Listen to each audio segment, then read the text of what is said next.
مزید دلچسپ کنٹینٹ دیکھنے کے لیے ہمارے چینل کو سبسکرائب کریں اور بیل آئیکن کو ضرور پریس کریں۔ ناظرین، آج 19 مئی کو انڈیا کی ایک مشہور جرنلسٹ پرینکا ڈیو نے ویون جریدے میں ایک آرٹیکل لکھا ہے جس کا عنوان ہے "now is the time for P M Modi to play the Trump card". اس میں موصوفہ فرماتی ہیں کہ موجودہ ٹائم آئیڈیل ہے پی ایم مودی کے لیے کہ وہ ایشیا میں چائنا کی جگہ لے لیں۔ آئیے ہم اس پہ آج بات کرتے ہیں کہ کیا واقعی انڈیا اس قابل ہے کہ وہ چائنا کی جگہ ایشیا میں لے سکتا ہے، اور انڈیا کے پاس اسٹرینتھ کس چیز کی ہے اور اس کی ویکنیسز کیا ہیں اس سلسلے میں۔ حالیہ کچھ سالوں میں امریکہ اور چین کے مابین تعلقات میں شدید کشیدگی آ چکی ہے۔ یہ حقیقت ہے کہ دنیا اب یونی پولر نہیں رہی۔ امریکہ اور چین کے بیچ کولڈ وار کا آغاز ہو چکا ہے۔ ایشیا میں امریکہ کا سب سے بڑا اتحادی بھارت اور چین کا سب سے بڑا اتحادی پاکستان ہے۔ اپنی بہترین اسٹریٹجک لوکیشن کے باعث پاکستان اس پوزیشن میں ہے کہ امریکہ یا چین میں سے جس کی حمایت پاکستان کو حاصل ہوگی وہی اس گریٹ گیم کا ونر قرار پائے گا۔ مثال کے طور پر یہ ایک حقیقت ہے کہ امریکہ بھارت کو چائنا کی انسرکلمنٹ کے لیے استعمال کرنا چاہ رہا ہے، لیکن کیا بھارت اس پوزیشن میں ہے کہ وہ امریکہ کی کوئی مدد کر سکے؟ لیکن پریکٹیکلی دیکھا جائے تو بھارت اس پوزیشن میں نہیں کہ وہ امریکہ کی اس آبجیکٹیو کو اچیو کرنے میں کوئی مدد کر سکے، کیونکہ خود بھارت کے ارد گرد تمام چھوٹے بڑے ملکوں میں تقریباً چین پہلے سے ہی اپنے تجارتی یا فوجی اڈے قائم کر کے بھارت کے گرد گھیرا بنا چکا ہے۔ ان ممالک میں سری لنکا، پاکستان، بنگلہ دیش وغیرہ جیسے ممالک شامل ہیں جہاں پہ چین کی پریزنس فوجی یا تجارتی اڈوں کی شکل میں موجود ہے۔ اور اس لسٹ میں لیٹسٹ ایڈیشن مالدیو کا ہے جہاں پہ چین اپنا نیا فوجی اڈا تعمیر کر رہا ہے۔ واضح رہے کہ چند ماہ قبل ہی مالدیپ میں نئی حکومت تشکیل پائی ہے جس کے لیے بھارت نے بڑی کوششیں کی تھی، لیکن جب بات مفادات کے تحفظ کی آتی ہے تو مالدیپ کا جھکاؤ چین کی طرف زیادہ نظر آ رہا ہے۔ دوسری طرف دو اور ایسے ممالک ہیں اس خطے کے جن کی اراضی تو چھوٹی ہے لیکن اسٹریٹجک امپورٹنس بہت زیادہ ہے۔ ان میں سے ایک تو نیپال ہے اور دوسرا بھوٹان۔ ابھی چند روز قبل ہی جب بھارت نے چائنا کو کاؤنٹر کرنے اور نیپال، چائنا اور بھارت کی سرحد پہ اپنی فوجی سامان کی نقل و حمل کو تیز کرنے کے لیے وہاں پہ ایک نئے روڈ کی تعمیر کی ہے جو کہ کالا پانی اور لیپو لیک کے مقام پہ ہے۔ یہ تقریباً 80 کلومیٹر لمبا روڈ ہے اور ہندوستان نے اس کا جواز یہ دیا ہے کہ کیلاش مانسروور کی جو ہندو یاترا ہوتی ہے ان یاتریوں کی سہولت کے لیے انہوں نے بنایا ہے، لیکن اصل میں اس کے مقاصد فوجی ہیں۔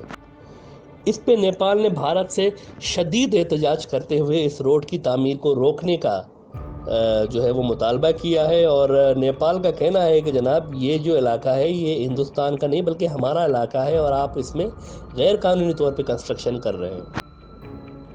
اس پہ ریسپونڈ کرتے ہوئے انڈیا کے آرمی چیف کا کہنا تھا کہ نیپال یہ خود نہیں کہہ رہا بلکہ اس سے کہلوایا جا رہا ہے۔ یقینی طور پہ ان کا اشارہ چائنا کی طرف تھا۔ ناظرین، یہ بات میں آپ کو یہاں پہ بتاتا چلوں کہ بظاہر تو نیپال بہت چھوٹا سا ملک نظر آ رہا ہے نقشے پہ، لیکن اس کا مکمل طور پر چائنا کی طرف جھکاؤ جو ہے وہ انڈیا کے لیے کتنا خطرناک ہو سکتا ہے وہ آپ اس نقشے میں دیکھ سکتے ہیں۔ یہ جو آپ انڈیا کا حصہ دیکھ رہے ہیں انڈیا کے نقشے میں، یہ 7 سسٹر سٹیٹس کہلائی جاتی ہے، 7 ریاستیں ہیں، اور ان میں شدید علیحدگی پسند تحریکیں اس وقت چل رہی ہیں۔ آئے دن آپ کو یہ علاقہ خبروں میں نظر آئے گا کہ آسام میں آج یہ ہو گیا تو میزورم میں وہ ہو گیا۔ یہ دراصل وہاں پہ جاری شدید علیحدگی پسند تحریکیں جن کو انڈین میڈیا جو ہے وہ دبا کے بیٹھا ہوا ہے، اور وہ کبھی بھی اس کی نیوز جو ہے وہ آپ کو پازیٹیو وے میں نہیں دکھائیں گے۔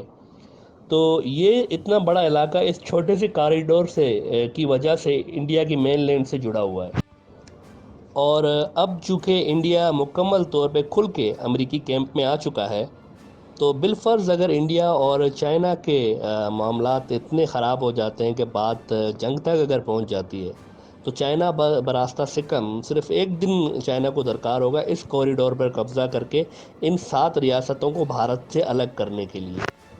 یہ ایک قدرتی طور پہ ایک ونریبلٹی ہے انڈیا کی، شاید سب سے بڑی ونریبلٹی ہے کہ ان کا ایک اتنا بڑا علاقہ ایک چھوٹے سے کوریڈور کی وجہ سے مین لینڈ سے جڑا ہوا ہے، اور چائنا آئے دن اس کو ایکسپلائٹ کرتا رہتا ہے. آپ کو آئے دن نیوز میں سننے کو ملتا ہوگا کہ سکم کے علاقے میں بھارت اور چین کے فوجیوں کے بیچ لڑائی کی خبریں آپ کو آتی رہتی ہوگی.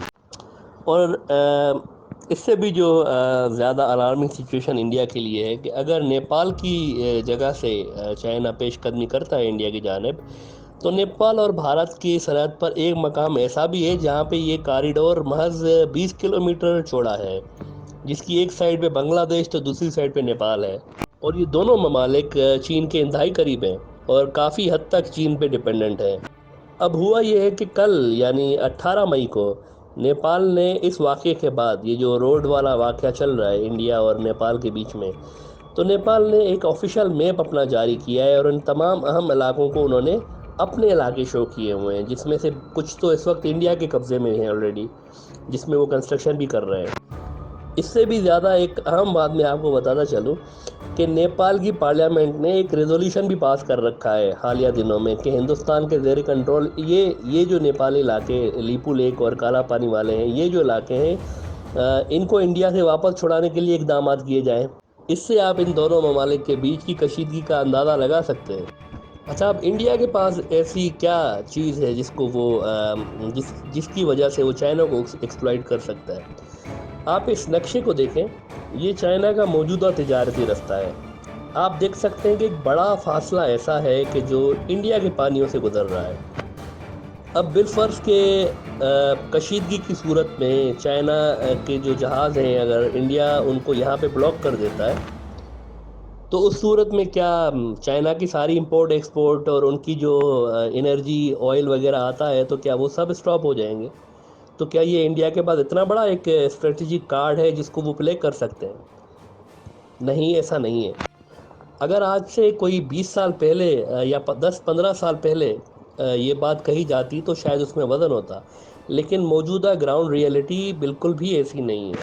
افریقہ اور مڈل ایسٹ کی جو گلف کی جو مارکیٹس ہیں، چائنا کے پاس وہاں تک رسائی کے لیے اس سے بھی زیادہ سستا اور آسان حل سی پیک کی صورت میں موجود ہے.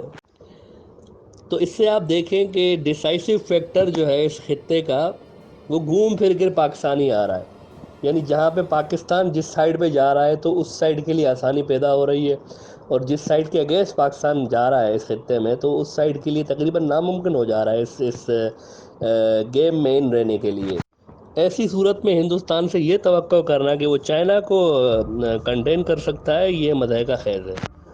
اب جب تک اینٹی چائنا بلاک جو ہے وہ سی پیک والی پوائنٹ کو، تھریٹ کو نیوٹرلائز نہیں کرتا ہے، تب تک ان کا چائنا کو شکست دینا اس علاقے میں تقریباً ناممکن ہو جاتا ہے. ایسی صورت میں جو دوسرا حربہ ہے وہ تجارتی جنگ ہو سکتی ہے.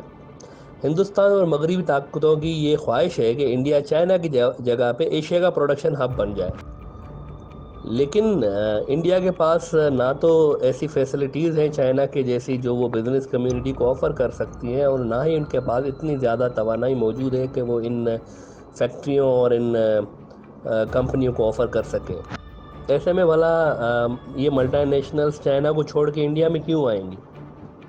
اس ساری صورتحال کو دیکھتے ہوئے انڈیا کی جو موجودہ حکومت ہے اس کی جو پالیسی شفٹ ہوئی ہے، یعنی وہ ایک نیوٹرل پلیئر سے شفٹ ہو گئے امریکن ایک مضبوط اتحادی کے طور پہ، تو اس میں کوئی منطق نظر نہیں آ رہی ہے. اس میں انہوں نے لوز زیادہ کیا ہے اور گین بہت ہی کم چیزیں انہوں نے کی ہوئی ہیں.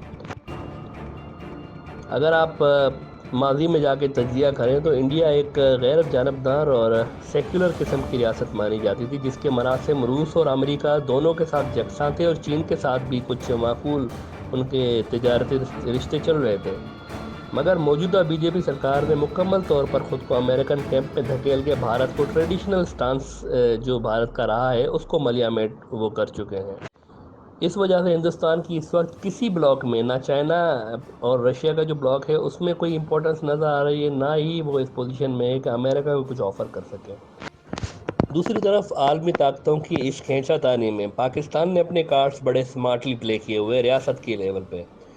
اس بارے میں ہم اپنے اگلے ویڈیو میں آپ کو بریف کریں گے.